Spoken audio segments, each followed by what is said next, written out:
Good morning. Looking forward to having TCU in here, and a team that's had played very well this season in terms of what they do and how well they do it. And I know it's going to be an emotional night for us. We're saying goodbye to 10 people. 6 players, 3 managers, and 1 student trainer that have given a lot to this program. So. One last time, in front of the great fans of this state and this university. I can't say enough about what the fans have given us this year and the support. And, even through everything we went through, the fans have always been there and give us everything they had. And that's a testament to the great people of this state and the loyal people of West Virginia University. So. Excited to have one last chance to prove ourselves on the Coliseum floor and show out and represent the great people of the state, the great people of West Virginia University. Josh, obviously struggles this year, but when you look back on the year, give me some of the positives on the court, off the court. What are you going to remember besides the struggles? I think I'm going to remember, more than anything. I mean, there's going to be certain points in anybody's life that. They got to figure out how to navigate, and you're going to find out that people have a lot more to them than what meets the eye. So it's how people handle struggles and adversity, and some of the conversations I've had throughout the course of the year with other coaches, and they're very, very complimentary, which kind of throws me off sometimes. And they'll say to me, you will learn more from this year than you will the rest of your coaching career. There's more life lessons. There's more lessons in terms of how you handle things in this 1 year, probably, and from the outside looking in, everything you've had to deal with, than you will the rest of your career. So, and not all is lost by any means. We're all trying to figure out how we're becoming the best versions of ourselves. And that's no different than me and an assistant coach or a player at the bottom of the roster fighting for minutes, or a manager that gives every single moment of his extra time to help his program be successful. Those people that don't get recognized in those thankless jobs. So from top to bottom, there's lessons to be learned. There's opportunities that we can look back and reflect and figure out, man, we navigated that. What can we take from it? Will it make us stronger, or will it, hold us down? And I choose for it to make us stronger in the end and grow from this experience. But you were saying 6 players are walking, so I'm assuming it's going to be all seniors, not just fifth year. Yeah, it's a crazy day in college, athletics in terms of who has more eligibility, who doesn't, who's graduating. So I think we had the same situation last year. There's several that are exhausting their eligibility between Raekwon, Jesse, Quinn, and Cook. Kerr will be graduating, and we'll have more eligibility. Pat Sumnick will be graduating. We'll have more eligibility, but they will be choosing to walk tomorrow.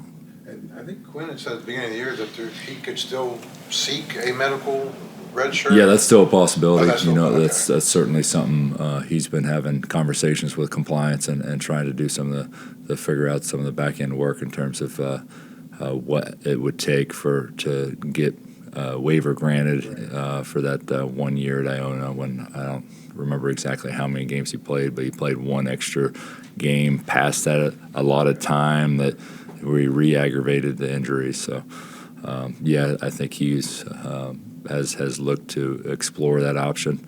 I don't know.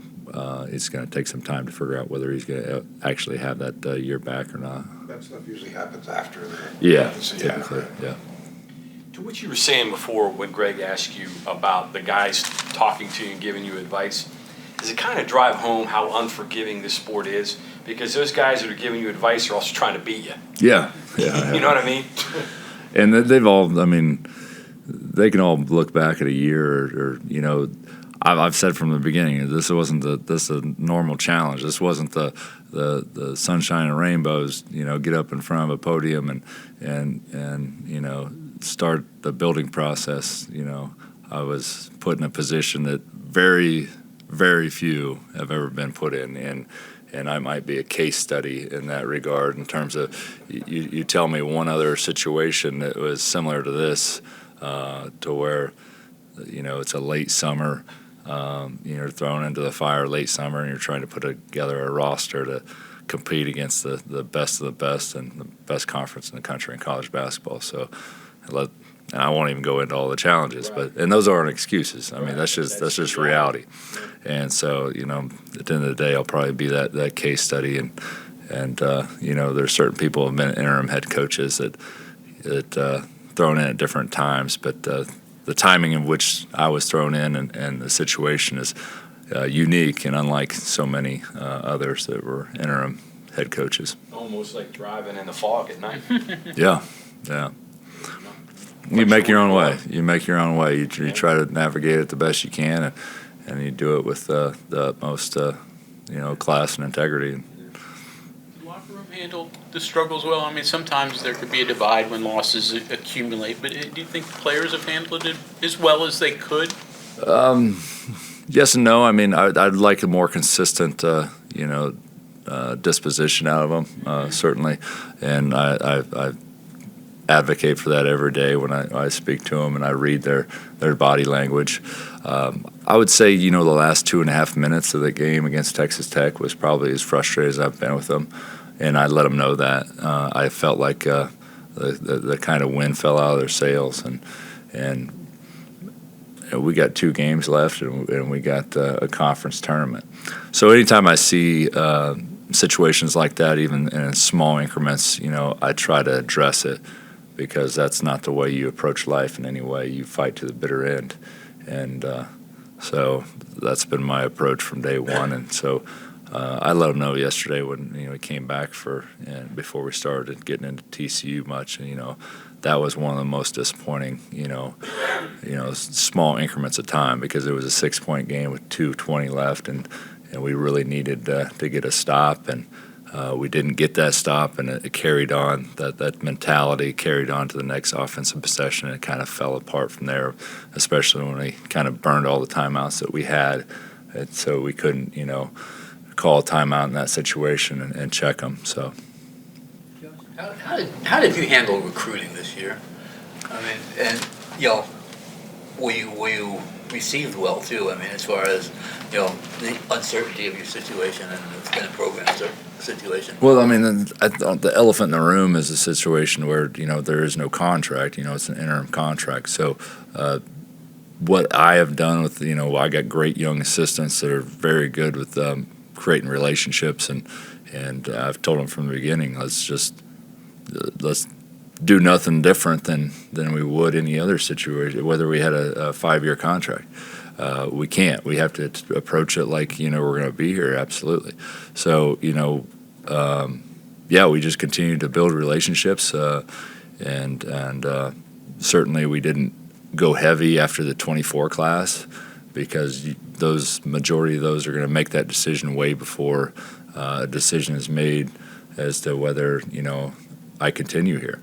So we went heavy, after the 25 class in terms of making relationships and seeing kids on the road. So knowing full good and well that the whole, in terms of the makeup of our roster, we were probably going to have to go heavy portal again, the following year. Getting back to the advice, is there one piece of advice you got from somebody throughout the year that you're like, yeah, that really hits home and it really applies to what I'm doing?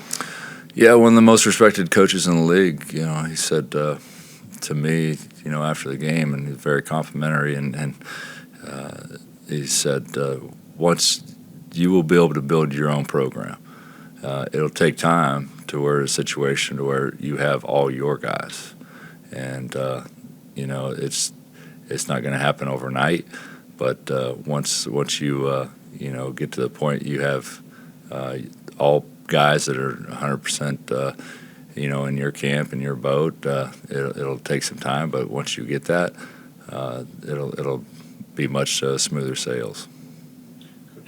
But for your opinion here, I mean, minus all the stuff that happened over the summer, once you got in to this season. If it had been a better situation, if kids had been eligible from day one, Jesse doesn't get hurt in December, and you had kind of a chance to play with a full deck from the beginning to end, how much of a difference do you think that could have made? It'd have been a significant difference for sure. I mean, if you're going to Italy with a full roster and you're building those relationships and you're building that chemistry in August rather than canceling that trip and trying to figure out who's going to be your last 2 or 3 pieces of your roster, I mean, and then not to mention not having a point guard. Biggest concern really going into it is that we really didn't have a backup point guard and we didn't have a backup big. Right. And I remember from the exhibition game, it was my I think I said at halftime, my biggest concern was having Jesse in foul trouble, and then AK was our backup 5, and he was in foul trouble as well, and consequently, that was the day that AK had his medical emergency, and so he goes out for extended amount of time, and I find out that in that same time frame that our starting point guard has a 9-game suspension that was inherited from the previous institution. So we really didn't have backups for those 2 positions, and if you want to build a championship program, you got to have those positions shored up, as tight as possible. So, we had our challenges. That's a broken record, but we each and every day we try to navigate those challenges and figure out how we become the best versions of ourselves that day. What's your message to your team for tomorrow's game against TCU? Leave it all on the floor. A lot of people have come before you and worn this jersey, and I don't think you have to represent yourself first, your family, but you got to understand you're representing West Virginia University. And I felt like in the last 2.5, 3 minutes of that Texas Tech game, we did a very poor job doing that. And I was disappointed, and I know they were frustrated, but that's one last time to put on that jersey here in front of your home crowd. And, regret in life is that's be very painful and last forever. So never, don't hold on to regret. Leave everything you got out on the floor. It's kind of a follow-up. I mean, you guys have obviously seen what every team in the Big 12 has to offer firsthand now. You've obviously seen past years and the good teams. The talent, it obviously takes more than talent, but talent-wise, is there enough talent on this roster? You know what I mean? I mean, did the talent match up the way you thought it would? There's a lot of skill. Right. There's a lot of skill.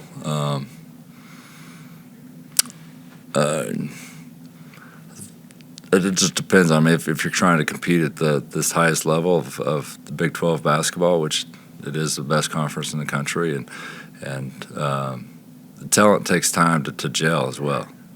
And it never really had that time to gel, or I was naive enough to think that it would gel immediately, and that's not really the case.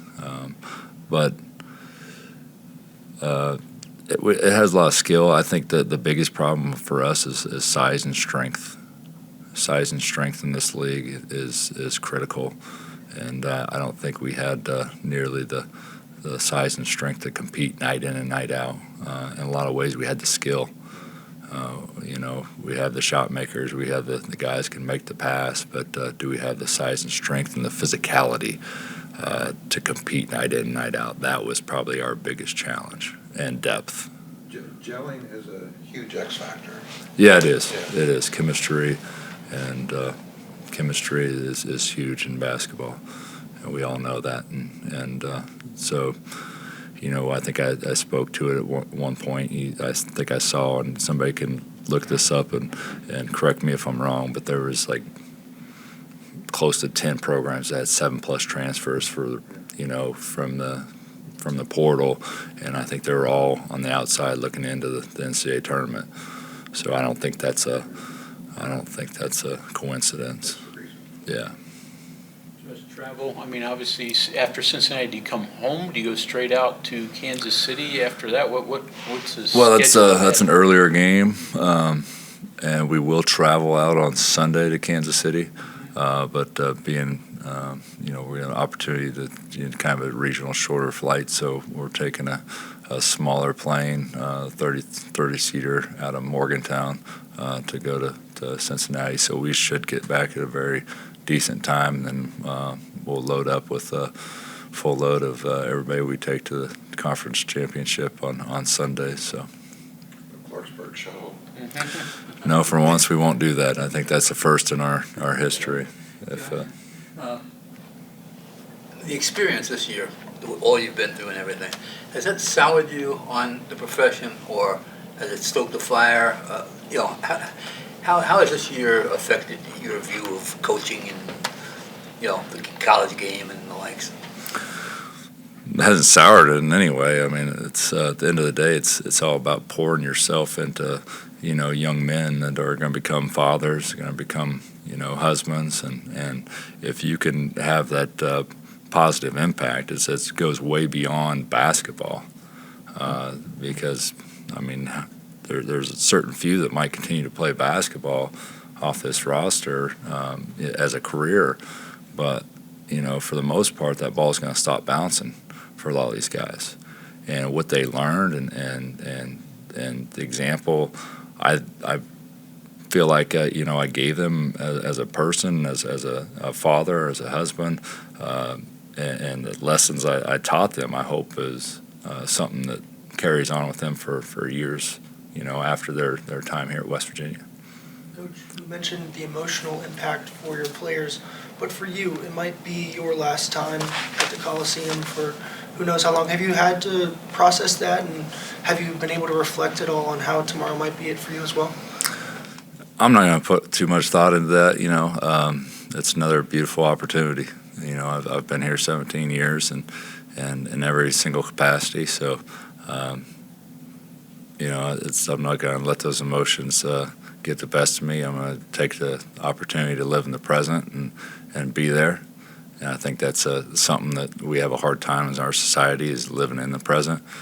We worry about the past and concerned about what the future's going to hold, but we forget to appreciate the present. And I got one more opportunity. I know that for sure, and I'm gonna go out there with a smile on my face. And one more with the gelling and building the chemistry. A lot of that takes place over the summer, with the workouts and everything. It's also, to me, in my opinion, it seems like that's probably what most fans overlook. That say, it's summertime and it's really not that big of a deal.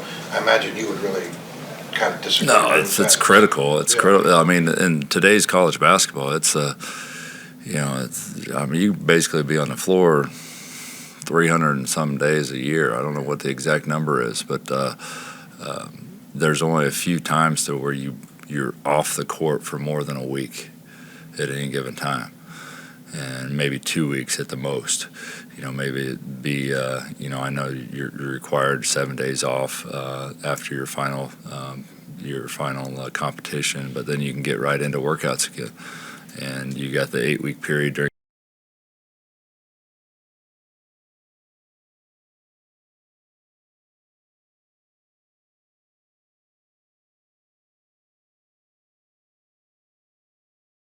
the summer, and it's just you're on the floor with these guys nearly year round.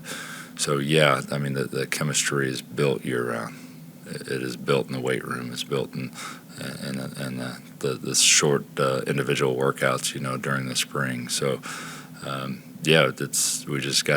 we were late to the ball game and then got thrown a wrench in everything that we were trying to do. Every time I turned the corner, it was another wrench I'm trying to dodge. TCU game, one on TCU. What went wrong in the TCU game in Fort Worth? What do you How do you have to flip it around? It kind of played into their game. You look at it, and I think they had that they're number one in the country in fast break points, and they had 18 points, if I remember right, in fast break, and they scored off our turnovers, and that's what they need to do to play their game. You know, they don't play a whole lot of half-court offense. It's more let's turn you over and get downhill as fast as possible, and they got the guys to do it.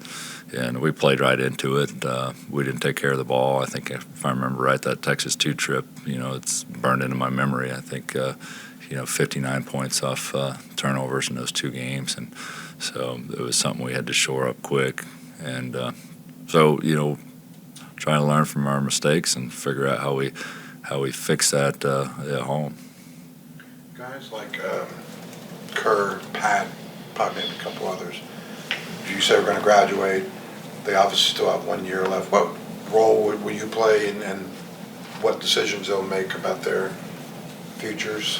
Whatever role they allow me to play, I guess, that's going to be on them at the end of the day. So I've never been the one to step in front or try to manipulate a kid in any way. If he feels like he's got a better opportunity elsewhere, case in point, Joe Toussaint felt like the better situation was Texas Tech, and I think the world of Joe Toussaint. I think the world of Jalen Bridges. They're both having great careers at Baylor and Texas Tech. So whatever that may be, if they have that conversation with me and they heed my advice, I'm happy to give it, and in whatever capacity I'm in. But I'm not gonna step in their way of making any decisions. That I've always said, it doesn't matter. If guys don't want to be there, there's no sense in fighting for them to be there. They have to want to be there each and every day. They have to want to love the game of basketball. They want to love being where they're at, or they're not going to be successful. Anything else? Thanks. Thank you.